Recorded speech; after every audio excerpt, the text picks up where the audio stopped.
If you've been searching for Java Burn Reddit, you're probably not looking for marketing claims. You're looking for real people, real experiences, and honest opinions about whether this supplement actually does anything.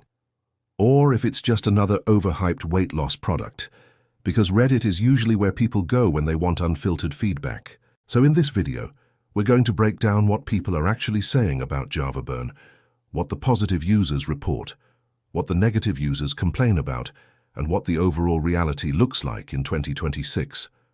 Let's get into it. Java Burn is a powdered supplement designed to be mixed into coffee. The idea is simple.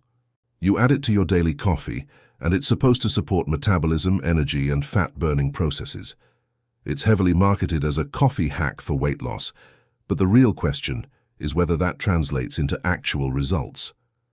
Now, when you look at Reddit discussions about Java Burn, the opinions are very mixed. There isn't one single answer. Instead, you'll usually see three types of responses. First, there are users who say they notice some benefits. These people often mention things like slightly reduced appetite, more steady energy throughout the day, or gradual weight loss over time. But there's an important detail here. In most cases, users also say they were doing other things at the same time, like eating fewer calories, walking more, or being more consistent with their routine. It's part of a bigger lifestyle change. Second, there are users who say they didn't notice anything at all. This is actually a very common theme. These users typically report that they tried Java Burn for a few weeks, but didn't change anything else in their lifestyle. And as a result, they saw no noticeable difference. This is where expectations start to clash with reality.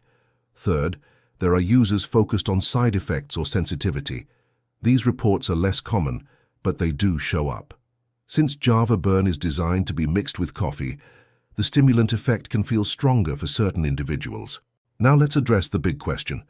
Is Java Burn actually legit? Based on ingredient profiles, it contains green tea extract and chromium. Even if ingredients are valid, the effects are usually subtle. We're not talking about dramatic transformations. This is why opinions are so divided. The product is not an instant solution, but many people expect it to behave like one. Across different platforms, feedback usually falls into a pattern. Some users experience mild improvements with good habits, and some users are disappointed because their expectations were much higher than reality. That expectation gap is really the core issue behind most negative reviews, not necessarily the product itself. Now, in terms of safety, most discussions suggest Java Burn is generally well tolerated by healthy adults. People sensitive to stimulants may notice things more strongly, while others feel almost nothing.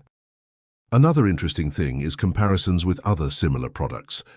They often operate on the same basic idea. At the end of the day, the Reddit consensus is usually somewhere in the middle. Not a miracle product, but also not completely useless. If you expect a shortcut, you'll likely be disappointed. If you understand it as a small supplement, then expectations are more realistic. If you're still considering it, the most important thing is to look at full details and ingredients through the link in the description. Ultimately, consistency with diet activity and daily habits is what drives real change. Supplements play a supporting role, and that's the real truth behind most of the Reddit discussions in 2026.